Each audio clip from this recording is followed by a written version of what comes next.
Hello and welcome to Give Black, Give Back Changemakers series. We use this series to talk about people in the Nashville community who are change makers.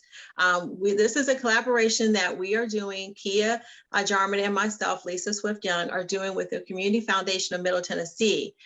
We've had many people featured, but we have a very special guest today. Before we jump in, I do want to give you what Give Black, Give Back, our threefold mission is. We want to amplify the voices in Black philanthropy. We want to advocate for nonprofit, Black-led nonprofits, and we want to address the racial inequality wealth gap specifically. So today we have David Ewing, and he is a ninth generation Nashvillian. So there are Black people who have been here for a very long time, and David's going to give us some information about that. He's also an attorney here in the area. He does various things. He has several initiatives. I won't steal his thunder and share that, but so many things that David can share with us, and we want to definitely get his knowledge and have this captured for people who are coming to the area, who already think they know Nashville, maybe some things that you'll learn today. So I'm real super excited, Eric Brown and I, to be able to interview David Ewing today. And I'm going to let Eric jump in. The first question. Thank you, Lisa. And thank you, David, for being here with us. Actually, I'll just start off this way. Just give us a little bit of an introduction about yourself, and then I'll start with the first question. Well, thank you for the invitation. And as Lisa said, my family has been here 9 generations. We're the oldest Black family in Nashville. We came over with the original settlers of Nashville, the John Donaldson Party. So we've been here since 1779. And a lot of the history that I am interested in relates to not only my family's history, but Black history and Nashville history, which has kind of been a passion of mine for many, many years. And right now I am a historian, and I give tours for a company that I own called Nashville History on Tour. We give civil rights tours, women's suffrage tours, general history tours of Nashville. And as locals want to know more about history, and of course our visitors that are coming here by the millions every year, it's a really good niche to have private tours and have an authentic kind of view of Nashville from an insider and someone very knowledgeable. Thank you. I appreciate that. Starting off with the first question from me, as a ninth generation Nashvillian and also as a historian, what do you think are some things that people miss about Nashville that they should know, just based on the history that you know of Nashville? Well, one of the things that we've missed out until very recently is the contributions of not only African Americans and women here. A few years ago, John Lewis was honored here, actually last year, with the street renaming in his honor, the old Fifth Avenue, where the Woolworth Five and Dime was, where he first got into his good trouble here on February 27th, 1960. As a student at Fisk University and American Baptist College, he came here from Alabama, didn't like the segregation that was here, and like a lot of young people, decided to do something about it. And so Nashville has always been a city of activism, and now we're honoring some of the people that deserve that, long overdue, like John Lewis and Diane Nash. I'm very happy that the Metro Council has named the area outside the courthouse where Diane Nash stood on April 19th, 1960, with 4,000 students to her back, and confronted the mayor of Nashville at the time, Ben West, about the segregation at the lunch counters nearby. And she asked the very famous question, is segregation at the lunch counters right? And Ben West that day admitted it wasn't. And that's when things started to change at the lunch counters on Fifth Avenue, now John Lewis Way. And so we're now telling more of those stories, honoring people like my minister, Kelly Miller Smith Sr. A new street is named in his honor near Nelson Mary, who was the founder of my church, First Baptist Church, Capitol Hill. There's many other people that deserve recognition and honors, particularly women and African-American women, and I hope there's more in the future. In 2020, we celebrated the 100th anniversary of the ratification of the 19th Amendment, which is the amendment that gave 27 million women the right to vote. And our Tennessee legislature was the final vote that passed that famous amendment by literally one vote. And so there was a big celebration, of course, after the suffrage passed. And because of COVID, we didn't have as big a celebration as we had planned, but there's a new Votes for Women's room in the downtown public library, just down the hall from the civil rights room that's been there about 20 years. And we are also looking at women's role in politics and voting rights and things like that. All the things that people want to see when tourists come from out of town that really want to kind of retrace the steps of John Lewis. They're also interested in women's suffrage, and they're also interested in kind of the contributions of the untold stories of history. And that's what I do.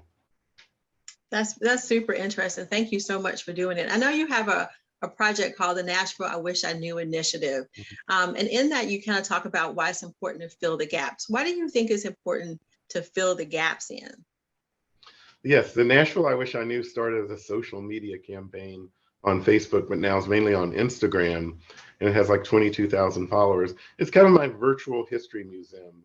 We do not have an African American history museum here in the city. A year ago, we opened up the African American Music Museum, but there's no museum to kind of talk about McKissick and McKissick architecture, the 1 cent savings bank, which is the oldest African American owned bank, now Citizens in America, and many of the other contributions of African Americans. So I just decided virtually I was going to post information about that and many other things of Nashville history. Nashville is growing very rapidly right now, almost too rapidly for some people's taste. And as we change, we need to reflect on kind of the Nashville I grew up in. A lot of people did not know, and that's where the kind of name comes from, the Nashville I Wish I Knew, that we have so many newcomers here and they see all these old places and restaurants and clubs, and they're like, well, what happened to that? In Jefferson Street, of course, was the highlight of Black entertainment. You had Club Del Morocco, you had Club Baron, you had Club Revelot, and these were the clubs in the segregation days that if you wanted to hear a Black musician, that's where you went. There used to be a white roller skating rink across from Centennial Park called the Hippodrome, where the Holiday Inn is today. And a lot of West Nashville birthday parties were there, but it was very frequent that someone like a Chuck Berry or Ray Charles or James Brown would have a concert there to an all-white audience, and then there'd be a nighttime show at one of the clubs on Jefferson Street around 10 o'clock after the other show. And that's kind of how Nashville worked during those times. And so it's really important that as we kind of grow and change, that we document the history. I consult all the time with restaurants and hotels and developers who buy old buildings that know nothing about them and kind of research the history, come up with old photos and old memorabilia related to it. The sad reality about the boom of Nashville, and most of the boom of Nashville is in the downtown area, kind of the interstate loop. That area used to have large African American populations. The area that's now called Sobro, between the river and the arena on John Lewis Way, that was the poor Black neighborhood from after the Civil War till about 1910. It was called Black Bottom. And then the city kind of pushed us out of Black Bottom. And then, of course, the other Black areas were around the state capitol on now Martin Luther King, and kind of starting around 8th Avenue, going down the hill. That was where African American churches were, businesses were, and people lived. And when urban renewal came in the early 50s, they took down about 4 African American churches. The only one that had survived was First Baptist Church, Capitol Hill. And really the reason that survived, it was on 8th Avenue. It was next to the Federal Reserve built bank. And urban renewal was not going to take away the Federal Reserve Bank. So that's how they ended up surviving. And of course, my church sold their historic building to the insurance company across the street, and they tore it down for a parking lot, which it sadly is today. This was the church that Dr. Martin Luther King spoke in, and the church that the students, including John Lewis, were trained in the nonviolent protest movement. But First Baptist Church, Capitol Hill, still exists kind of down the hill. It opened in 1974 in that location, but that was the Black neighborhood. My great-grandparents lived kind of where the parking lot of the Tennessee Supreme Court is, and that structure was taken from urban renewal too. And so the hundreds of African Americans that lived all around the Capitol and near Municipal Auditorium were pushed out. Everyone thinks of Jefferson Street as the kind of only Black business district we've ever had. The really main Black business district before Jefferson Street was located where Martin Luther King and 4th Avenue is today, kind of where Municipal Auditorium going all the way up to Dedrick Street. My great-great-grandfather, Prince Albert Ewing, was the first Black lawyer in Nashville, had his law office there, and his twin brother, they had their office there together. J.C. Napier had his law office there. Dr. R.F. Boyd had his medical office there. The Nashville Globe newspaper had their offices there. There was a Black Masonic Lodge there that later Cassie Gardner took over. And it was just, there was an African-American hotel that Frederick Douglass stayed in when he came here in 1871. And so that whole few blocks was the African-American business district. But once again, urban renewal took that out. And the sad reality is there's very little African-American ownership of property in downtown Nashville. And if you count the interstate loop, inside the interstate loop, there are really only two buildings that are owned by African-American entities. One is my church, First Baptist Church, Capitol Hill, and the other is the Morris Memorial Building, which was built in 1924. Yes, there's some Black people that own condos downtown, but we don't own any of the buildings that you see in the once thriving African-American business districts in other parts of downtown. We definitely know that you are a wealth of knowledge. And so it makes me very interested into what really made you want to be a historian. Yes, I've always been interested in my Nashville history just growing up here. My father, Dr. Richard Albert Ewing III, was a physician at Meharry, a surgeon, one of Matthew Walker's students. And he died of a heart attack when I was 2 years old. So I really didn't get to know growing up a lot of the Ewing family. And so, later after graduating from college and law school, I started to do some kind of genealogy and research that.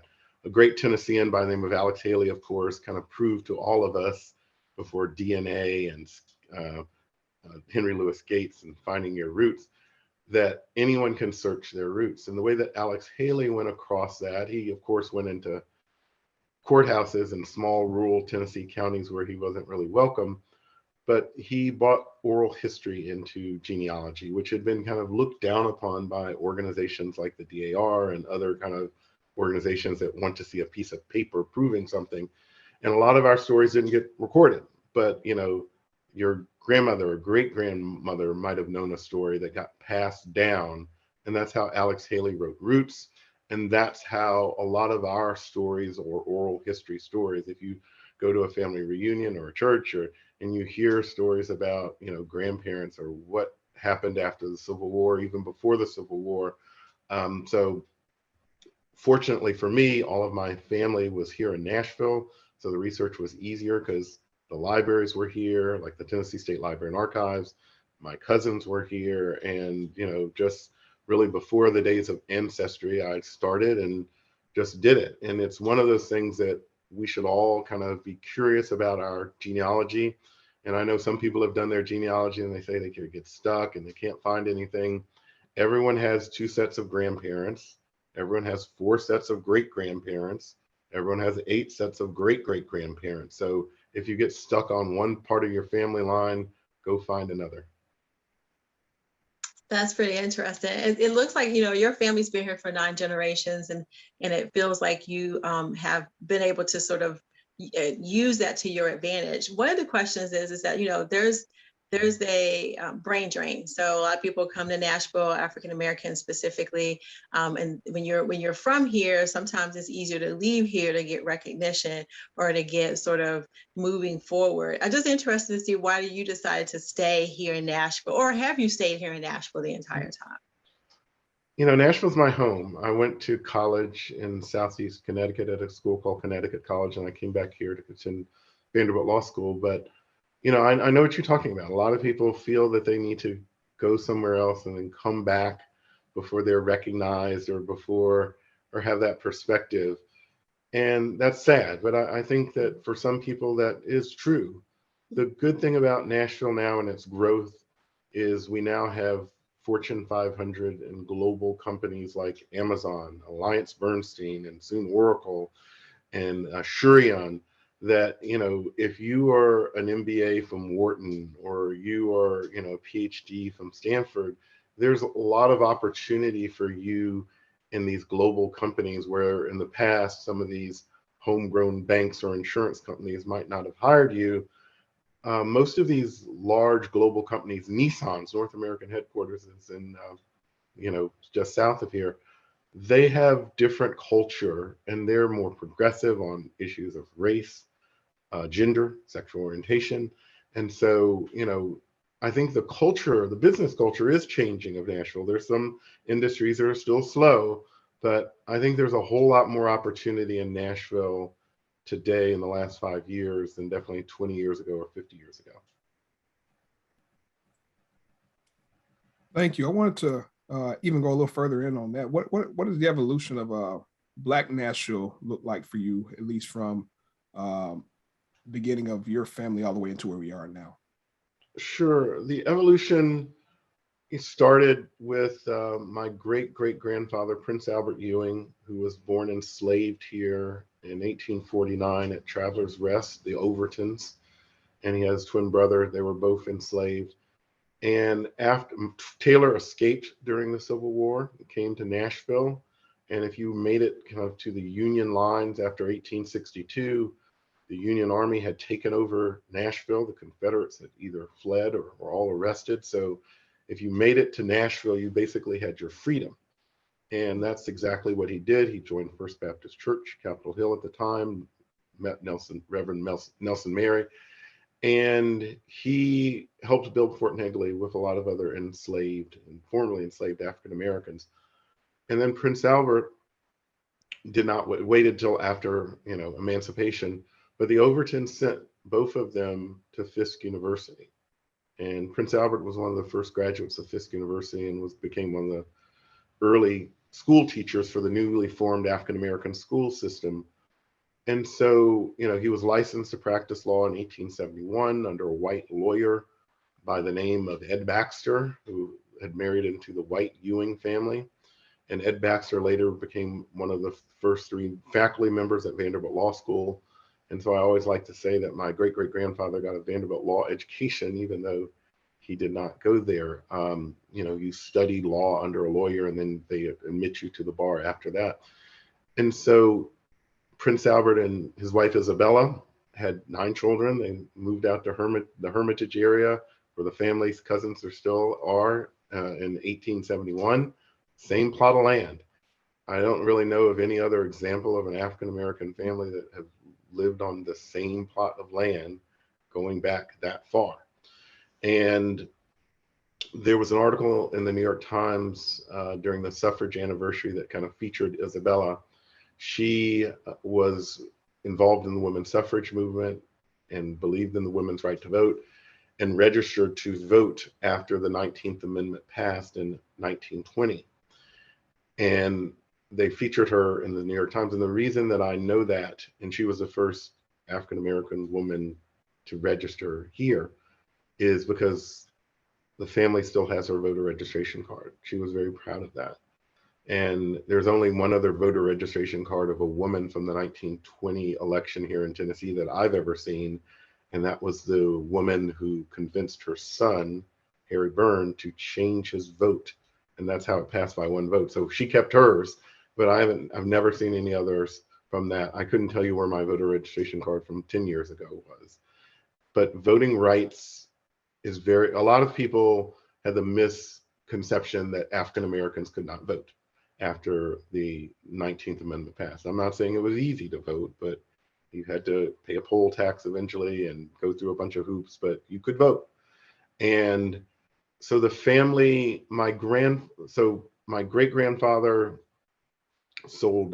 ran an insurance company here in town, and his son, Richard Albert Ewing Jr., taught math at Pearl High School from about 1933 till when he died in 61. And so anyone who's African American, probably over the age of 71, had my grandfather for math, because he was the only math teacher at Pearl at the time. And he was also a minister at Howard Congregational Church. it's interesting how all these Nashville families kind of weave and relate to each other. He did J.C. Napier's funeral. He did the eulogy of Napier's funeral when he died. And then Prince Albert's brother Taylor was the original lawyer for the Boyd family and the National Baptist Publishing Board, now R.H. Boyd. He incorporated them. He was one of the founders of Citizens Bank, 1 Cent Savings Bank with the Boyds and the other African Americans. And so all these old Nashville families, kind of intersect with each other. And of course, the other great old Nashville families, the Churchwell family. I mean, they're kind of our Kennedys, they're royalty. They Andre Churchwell, Keith, all the brothers, Robert and sister, they basically were given education, world-class educations to kind of improve not only themselves, but the whole city. Their father, Robert Churchwell, was the first African-American reporter for a white newspaper in the South. And he sent all those kids to college on a reporter's salary. And, then of course the McKissick family, the McKissick and McKissick architectural firm that was founded in here, and many buildings that exist today, including that Morris Memorial building they designed. They designed Pearl High School, the old Martin Luther King building, a couple buildings on Fisk campus. And so we stand on all these giants. And even though if history isn't as visible to you, it's still undercurrent. When I walk around, I don't necessarily see new buildings. I think of old things, and I think about what used to be there. That is so much information. I hope wherever you're watching this, you're taking notes, because I think you just have or take the tour. At minimum, look up his tour company and find out exactly where he is, because I think when you come to Nashville, you need to make sure you get that. And Black Nashville specifically. So one of the things in particular that I wanted to ask is it's a 3-part question. So what do you think that Black Nashville is getting right? What do you think that Black Nashville is getting wrong? And what do you think is missing? What we're getting right here in Black Nashville is probably our sense of community in our institutions, our sororities and fraternities, our churches, our historically Black colleges. These are oases of Black intellectual movements, gathering it takes a village. Great families are being raised in these institutions and being educated in these institutions. We probably still need to work on our political power. We've never elected a Black mayor. We've never elected a Black congressman. And a lot of Southern cities have long since done that. And, it's one of those things that, the real power often is in wealth and in politics. And the wealth creation that is being generated here has also passed a lot of us by. There are so many homegrown Nashville companies that are big deal companies, Fortune 500 companies. And most of the time we haven't been part of that either. And, the C-suites of the kind of traditional old Nashville companies are pretty much the way they looked 20 years ago or 30 or 40 years ago. And so that's an area that Black Nashville needs to improve on. We also, we did have a big victory in, as I said, John Lewis and Diane Nash getting recognized, and of course, successfully opening up the African American Music Museum. But we need to do more to kind of tell the story of Black Nashville. And, it's interesting, people that visit Nashville, country music is everywhere and they know it and they like it and they could see it easily, but we don't have as many historic markers honoring some of our greatest. And, I'm working on some organizations to kind of remedy that. For example, if you just kind of walked around and drove around, you wouldn't know that Oprah Winfrey graduated from high school here at East High School or graduated from Tennessee State. We don't have a marker, a statue, nothing related to her. And, she's one of the most famous, Americans of the 20th century and early 21st century. And so those are the kind of things that we need to fix and be proud of, and particularly be proud of while people are living. And that's why I'm happy that the public school system is honoring Reverend James Lawson, who taught John Lewis the nonviolent protest that Mahatma Gandhi and Dr. King believed in. He's getting a high school named after him in Bellevue. He's 92. Very happy about that. And of course, Diane Nash is still living, and hopefully we'll get her back to commemorate that great April 19th day and unveil the name of her outside the plaza. And so those are the things that, while we are, still a decent size of the community, almost probably 20% of the population in Nashville, I worry because of gentrification and just everything changing in Nashville that our political power and our numbers are going to start shrinking. And I want to stay there and just talk about that in future terms. So based on a lot of the things that you just said, what would be your future vision for Nashville? One of the greatest kind of things about Nashville, no matter who you are, it's a very friendly city and it's a very open city. You can come here with nothing and become one of the top people in all the world or all of America. That is Oprah's story. That's Diane Nash's story. That's John Lewis's story. But that's also the story of all these people that come here with some talent to sing or write a country song. And, whether it be Keith Urban, Vince Gill, Brad Paisley, when they came here, they didn't know anybody. They didn't have any money, Garth Brooks, and they created themselves here in this city. Nashville's a city of dreams and dreamers, and it's always a city of opportunity. Going back 100 years ago, 200 years ago, there's great opportunity in this city. If you believe in yourself, you have a vision, you have a product, I don't think there's a better city in America to kind of launch from than Nashville, Tennessee. So those are our good things. And, our not-for-profit community reflects that we raise money for organizations that, take care of people and take care of needs. And the future, we always pause to reflect on what's missing, who's being left behind. And so that's what the Community Foundation has been doing, and raising money and raising awareness and giving some smaller organizations a platform to compete with the larger fundraising. It's always been hard to raise money when large organizations that have been around 50, 100 years or longer are having a capital campaign. And I think the Community Foundation kind of talks to the same donors that give the big money, and they really get them to refocus on some needs that may not be as pressing to them, but they're just as important to certain communities.